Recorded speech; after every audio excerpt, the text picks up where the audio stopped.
సృష్టికర్త ఒక బ్రహ్మ, అతనిని సృష్టించినదొక అమ్మ.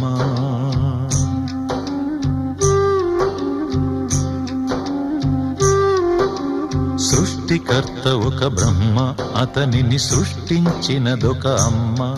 ఆ అమ్మకి తెలియని చిత్రాలు ఎన్నో, ఈ సృష్టిని స్తంభింపచేసే తంత్రాలు ఎన్నో. సృష్టికర్త ఒక బ్రహ్మ, అతనిని సృష్టించినదొక అమ్మ. సృష్టికర్త ఒక బ్రహ్మ, అతనిని సృష్టించినదొక అమ్మ.